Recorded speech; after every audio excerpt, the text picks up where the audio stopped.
Hey guys, and welcome back to another absolutely spirited video. My name is Layla, not Leela, not Lila, not Lola, not Delilah, and it still ain't Leonard. Welcome back to episode 13 of the Big Chop Chronicles. And yes, as you guys can tell by the title, we are getting into how to be a perfect client. Because some of y'all out here is giving the good clients a bad name to the good stylists. And it ends meow. So the inspiration behind this video, of course, stems from my previous video that I did on how to pick the perfect stylist. So I feel like being even is definitely warranted. A lot of us are traumatized and have trust issues when it comes to stylists, especially trying out new ones. But I feel like it's not a new stylist's fault for the things that you experience with the previous stylist or stylists you used to use. So in this video, I'm going to be giving you guys foolproof ways to be the perfect client, because in my eyes, I'm the perfect client because my hairstylist take care of me. So let me show you guys and put you guys on game how to be the perfect client and how to make sure that you are not causing stress in an already stressful environment of having to stand on your feet for 9 hours as a stylist. And just as a disclaimer, I'm not saying all stylists are bad, just like I'm not saying all clients are bad, but there are some things that we have to check at the door. Accountability works both ways. So number one, arrive on time. I know we feel like we have all the time in the world, but when you are on other people's time, it is the most disrespectful thing you can do by showing up when you feel like it or inconveniencing the hairstylist just because. And I understand that things happen, traffic and whatnot, but let's be real. The average person is not allotting time to get there in enough time and also have a grace period to find parking, just in case they encounter traffic. They're not thinking proactively, they're thinking reactively. See, the average person is probably allotting enough time to get there without any thought of things that can arise. And that's not fair to the stylist, as they probably know how they want their books to be set up. So that 10 minutes that you think is unimportant actually sets them back a lot. And if you do not understand that, I'm gonna need you to stop getting your hair done professionally, because it's not fair to the people that have also booked after you that now their appointment is pushed back. And we all have the same mindset of that's not my problem.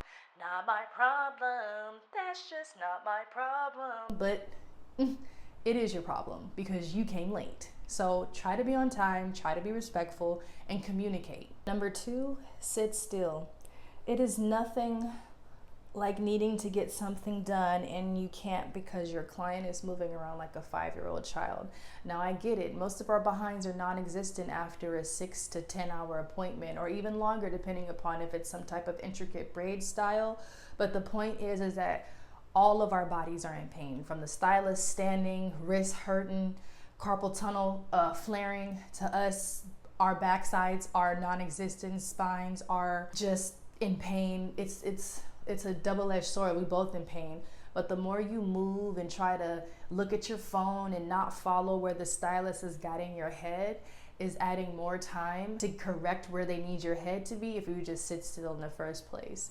So try to get a book to read. Try to do something that won't cause you to move as much, because me personally, I'm not a hairstylist, but when my brother asked me to do his hair and he's moving, I be wanting to pop him with a brush. So I understand how the stylists be feeling. Sit still. I will be done quicker if you just sit still and stop moving, okay?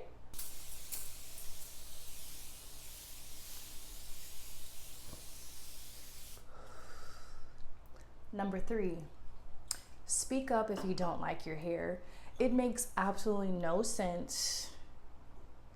It makes no sense to have somebody do your hair for a long period of time, 6-8 hours, whatever the case may be, just to say that you don't like it.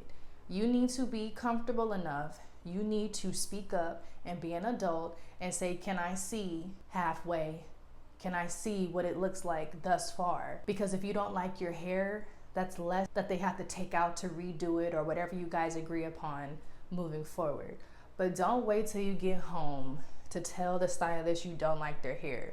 Don't wait till you get home to tell your stylist that your hair is too tight. Do not wait till the last minute to rectify something that could be fixed in the moment or potentially rescheduled. Stop wasting time and speak up. Number 4, ask questions. As we know, a lot of these hairstylists have policies as long as the Bill of Rights. And if you don't understand something, you need clarity on something, then that is the time to do so. You need to ask questions. If you don't understand their grace period, if you don't understand, what it is that they require, you have the right to ask questions. If you are unsure on where to buy certain brands of hair or certain products, you need to ask questions. That's what they're there for. If they are really professionals, they should have no problem with you asking questions. And if they do pose an issue of you asking questions, you might want to rethink getting your hair done by them. But most of them do welcome questions because they're there to educate us not only on our hair, but on the experience itself. So if there's certain things that we just don't understand of what they're looking for in the client-stylist relationship, that's the time to ask before you sit down in the chair and create a bad experience for yourself and for them. Number 5,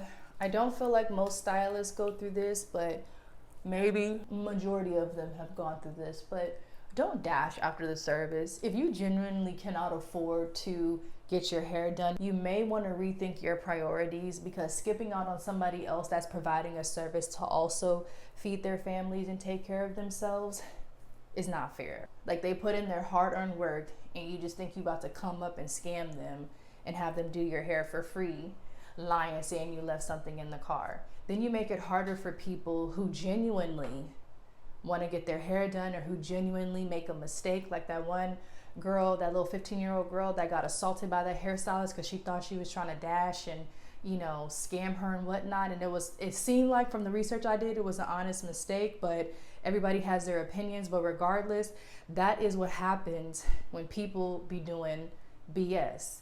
And so it's not fair to the people who don't do BS and to the stylists that really provide exceptional service that they have to go through that. So for both sides to have a great experience, if you can't afford it, find somebody you can afford, or just do your hair at home. I be DIYing like it ain't nobody's business, because sometimes DIYing is better. And you can't expect somebody to come down on their prices. Are there stylists that I would never pay certain amounts of money to? Probably. But do I think that they should lower their prices because little on me feels that their prices are too high? No, because the one thing about business that people don't realize is that what one won't, a whole nother group of people will. So you think $500 for extra small knotless braids is ridiculous, but somebody else is like, oh, that's it, period. Take my money. It just depends on the client and it depends on the stylist. And to be quite honest, that saying is true.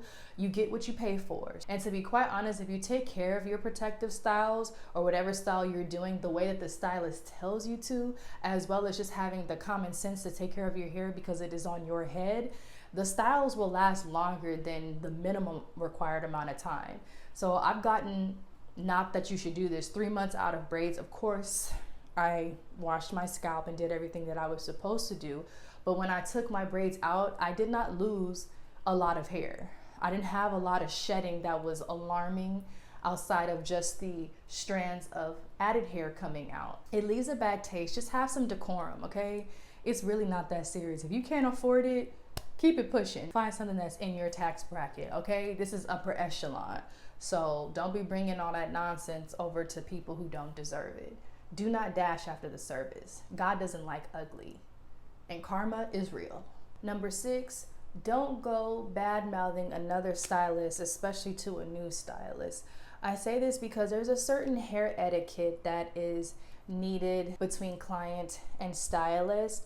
And I feel like as long as you are being truthful of your experience of what you did or didn't like, so that stylist can gauge what type of journey you want to embark on, I feel like that's okay. I feel like you can share like things that actually happen. Keep it on the facts, not the emotion. If you encountered a rude stylist, they just were rude. There's nothing to tell the next stylist about. But if you didn't like the fact that maybe they pressed your hair too hard, or they didn't use, products that had beeswax, whatever the case may be, something that can help aid the next person, then you should not be in there gossiping and bad mouthing other stylists just because. We all are going to have bad experiences with people, and that's the beauty of life, because we have the choice on how we want to navigate those experiences. So if I encounter somebody that gives me a negative experience, you know what choice I have? To never go back to them. But I don't need to live in that experience either. And a lot of people live in these experiences with these other stylists and then make it an uncomfortable transition to a new stylist because they're bad-mouthing the old one.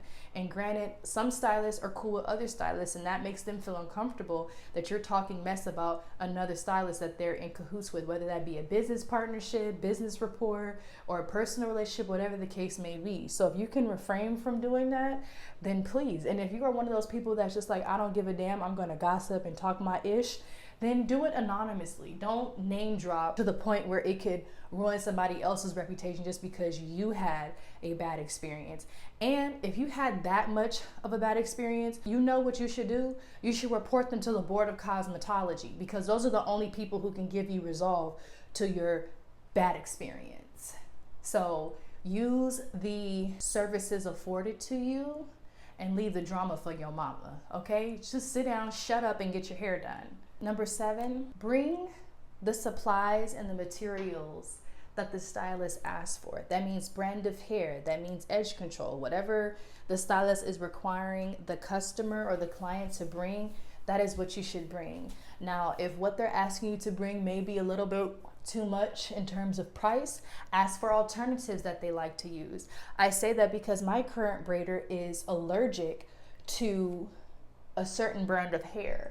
And so the average person would have gotten upset with her because it's like, well, this is the hair that I can afford. This is the hair that I have. This is the hair that I can use. But mind you, it's a health related issue and why she can't use certain brands of hair. So me being the client, I'm going to respect that and ask her, what are the lists of hair that I can bring to you that doesn't cause an allergic reaction? That's how you become a good client, where they look out for you and just enjoy having you in their chair to do your hair. Because not only do you respect them, but you're also very understanding. And I feel like as humans, sometimes we can be we seek to misunderstand more for whatever reason. And there's really no need for it most of the time. It's like, just listen, understand, comprehend, and act accordingly. And a lot of people make that so much more difficult than it has to be. But bring what your stylist is asking for. It's like if you have a certain food order and someone is going to get it, but then they end up getting something else, you're going to be like, this is not what I ordered. It's the same thing with a hairstylist telling you to bring X, Y, and Z. Why are you bringing A, B, C? And an honorable mention, come with positive energy. Just as we as the client judge the stylist for having bad energy, don't be the client that comes in with bad energy either. You know, that stuff is really transferable, and having a negative attitude for no reason, or even if you do have a reason, like, check that at the door, leave that in the car until you get out of this person's chair. It's just not fair to the people that are providing services, as well as it's not fair to the people receiving them. But I feel like, you know, we have to really emphasize positivity in such an intimate situation. And a lot of people need help. I'll just leave it there. A lot of people need help. Well, we have made it to the end of the video. I hope that I was able to help some of y'all become the perfect client and create long-lasting rapport. And create long-lasting rapport with some of these great stylists out here, because a lot of them are really great and have the potential to be great, but you know, we gotta meet halfway. So as long as both are satisfied on both ends, I feel like the hair experience is nothing less than spectacular. So we really need to hone in on that. There's enough negativity in the world. Let's not have it during a luxurious experience, because let's get real, getting your hair done is a luxurious experience, but for primarily Black women, it is not like that. And I don't know the root cause of it, but I can say there's work to be done on both sides. But this is how we as the client can do our part. Thank you guys so much for watching, and I'll see you guys in the next episode of the Big Chop Chronicles. Mwah.